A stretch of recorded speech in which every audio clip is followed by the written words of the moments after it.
Drake and 21 Savage are both artists in an interesting spot right now. 21 Savage is really loved by fans, but he hasn't really dropped much music in the past few years. We really only hear him through singles and features here and there, and Drake is someone who's been dropping tons of music the past 2 years, with the only issue is that basically no one likes any of it. But even though a lot of people thought CLB and honestly Nevermind were pretty dull records, almost everyone agreed that the tracks featuring 21 Savage, Knife Talk, and Jimmy Cooks were nothing but exciting, fun, and fresh. So why wouldn't Drake and 21 team up to make a project together? The only question in my mind is simple. Will Drake and 21 Savage bring that cold-blooded Knife Talk, Jimmy Cooks energy to the project, or is it going to be another record that just flies right by without anything to stick in my mind for more than 15 minutes after I hear it?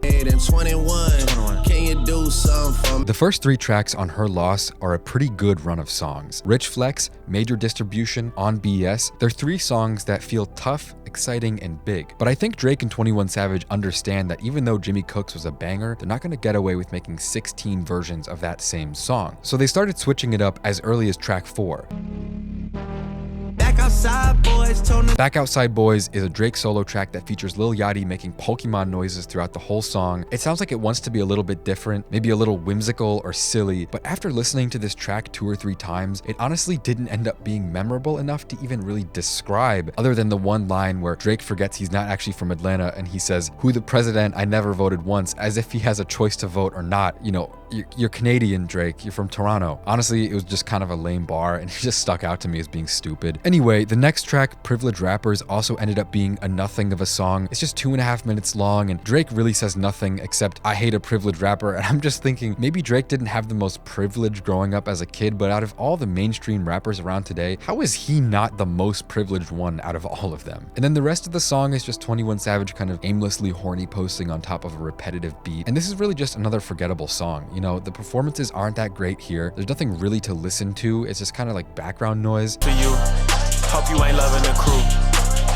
And then just like the track before it, Spin 'Bout You ends up being another love song, if you can really call it that. Drake puts on this really forced sounding "I respect women" persona with all these bars about being pro-choice and loving women. It just feels forced. I mean, you know, I was looking at Twitter after listening to this record on the first night, and I'm not the most in tune with this sorts of stuff, but a lot of women seem to think that it just came off wrong, and I honestly get that feeling too. Drake is a 36-year-old artist who seemingly hasn't changed a single piece of his outlook on life since he was like 25, and now all of a sudden he's a feminist. It just sounds fake, especially considering 90% of this album is a direct contradiction to this supposed progressivism. I'm not here to call him out. I don't want to demand accountability. I really don't care about Drake's politics, but honestly, it just sounds corny. "Oh, I'm Drake. I respect women." We all know how you really feel, Drake. Come on. The cash ahead in due time. I really did like the first verse on Hours in Silence. The beat feels dreamy and fuzzy, but I was pretty confused at how 21 Savage is barely on this song, even though it's almost 7 minutes in length. He has a verse that's like maybe 30 seconds long at most, and then after that, the beat switches into this more ambient sounding, floating loop, while Drake just kind of talks about his feelings, and the song fades out into this deep, dreamy outro, but it ultimately ended up just feeling like another empty song about nothing much at all. Drake is in his feelings, and he's singing about this girl who doesn't love him or does love him, and maybe he loves her, and they're involved but not involved, and it's like, how many songs can I really listen to about a situationship? Does Drake really feel love towards any of the women he writes songs about, or is he just caught in an endless loop of talking stages? How many songs can you really make like this until it gets boring? How long could you even live this life before it gets boring? At this point in the album, I'm pretty bored. Most of the songs just have this shallow songwriting about dull, surface level relationships, but if that's the best Drake can do, I guess it is what it is.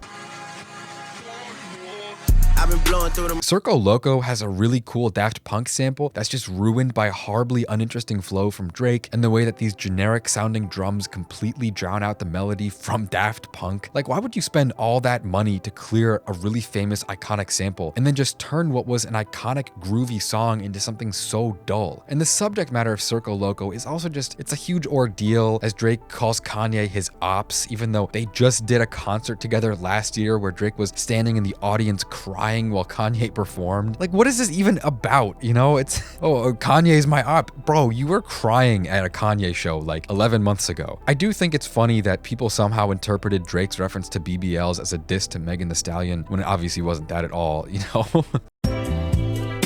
I've been out late night creeping, trying to slide on. The next three songs are another group of tracks that feel alright. Pussy in Millions features a pretty jazzy, groovy beat, and a lot more energy from Drake than we've heard since the very beginning of the project, like 8 tracks back. 21 Savage also feels like he's a lot more present on this song, and of course, the Travis Scott verse and the beat switch isn't bad, but it's also just not that interesting either. I feel like Travis hasn't really put out anything great in like 4 years, and at this point, I have a hard time finding something good to say about a lot of his recent features, especially considering the fact that Drake and Travis have made some really good songs over the years. This is definitely not one of the best that they've put out together. I will say Pussy in Millions is probably one of the better songs on the album thanks to the pretty exciting beat and Drake's Bring on the Problems chorus, but it really isn't anything special, especially considering how many good tracks Travis and Drake have made together in the past.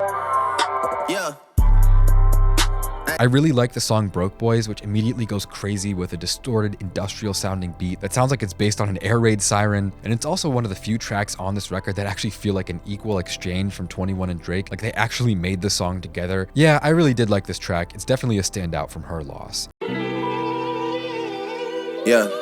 Middle of the Ocean is a 6-minute song with a really good instrumental that Drake just turns into a snooze fest with small talk, superficial lyrics about his totally awesome, epic life. But it's just not interesting, you know? And Jumbotron Shit Poppin' is the same exact story. This track is produced by Filthy. He's a producer with a long history of working with Playboi Carti, making some of Carti's biggest songs, but Drake's delivery on here just doesn't live up to that precedent at all. The fact that this is the most interesting production on the album, but it ended up being Drake's most mid, boring performance on an album that was already full of mid, boring performances, I just don't get why he wouldn't bring more to the table on a beat like this. He's barely rapping, there's barely a melody, there's barely a flow. I really did like the tracks More M's and 3 AM on Glenwood. Those were some pretty good songs to wind down the album.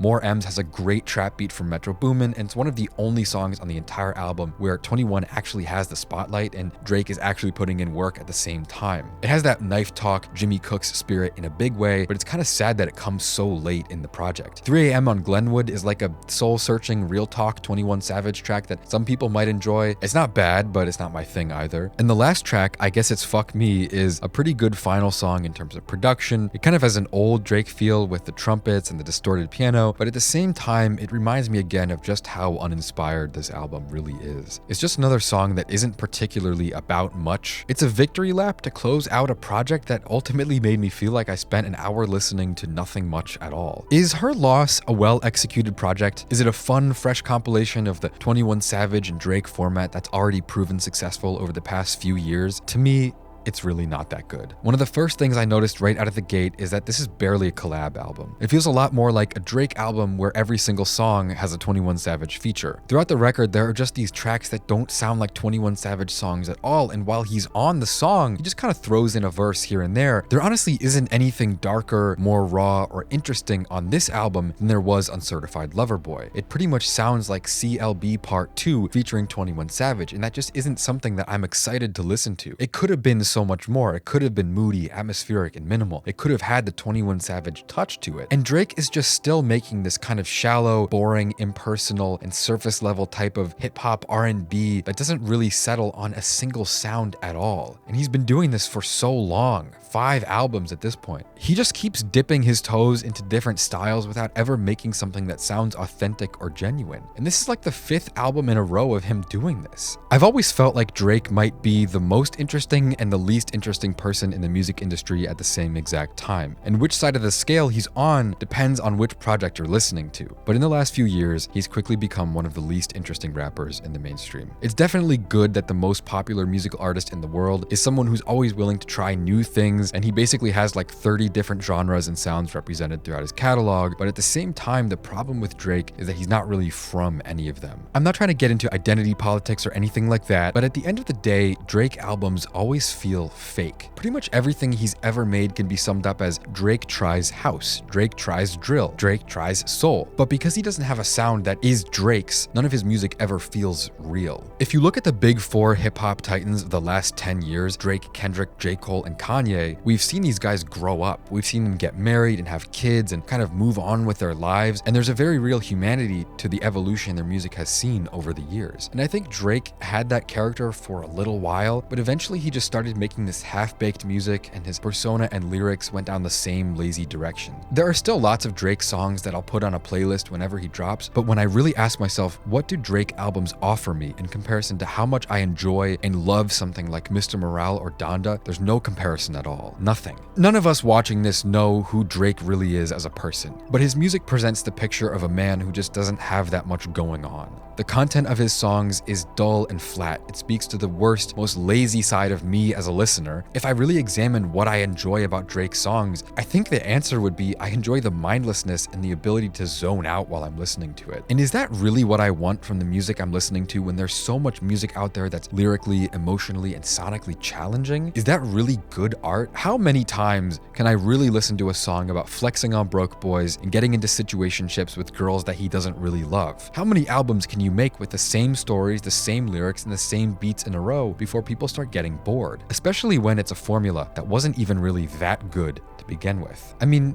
Drake has basically been making the same music since 2016, and he releases an album almost every single year, and they all sound the exact same. Her Loss is a record with a few interesting songs. The ones I like the most are Rich Flex, Major Distribution, Broke Boys, More M's, and 3am on Glenwood. That's like 5 songs out of 16. Everything else, even the Travis Scott track, just feels like a light version of real music. I'm not even gonna say there's almost nothing that feels personal and authentic, because honestly, the personal authenticity ship left the dock like 3 albums ago. This album just doesn't feel like a real piece of music from a real person. At this point, it feels like at least 75-80% of the songs Drake has put out in the last 5 years are just a shadow of songs he's made before. Each album is less interesting than the one before it, to the point where even More Life and Views feel like a huge step up from these new albums, but they were far from his best work when they came out back in the 2010s. And look, if you disagree with me and you think Her Loss is great, if you love this project, if you thought it was exciting, fun, and fresh, I have a question for you. What is this album about? What is Her Loss about? Because I have no clue. And I don't know how good an album can be if it's so bland to the point where I can't even figure out how to describe it. It just doesn't have anything that makes it recognizable as a cohesive piece of music. The last thing I'm gonna say is, none of this is against 21 Savage. He had some great performances on here, some not so good ones, but overall, I think he just wasn't even as big a part of this project as they were originally hyping it up to be. Like I mentioned earlier, it doesn't feel like a collab album. It feels like a Drake album where 21 Savage got a feature on almost every song. So nothing against him. Honestly, I'm more disappointed in Drake than anything. Anyway, Her Loss, Drake and 21 Savage. For me, it's a solid 3.5 out of 10. There are a few good songs, and it's not horrible, but it's not good either. As always, I'm Philip. This is Volksgeist. Thank you for watching.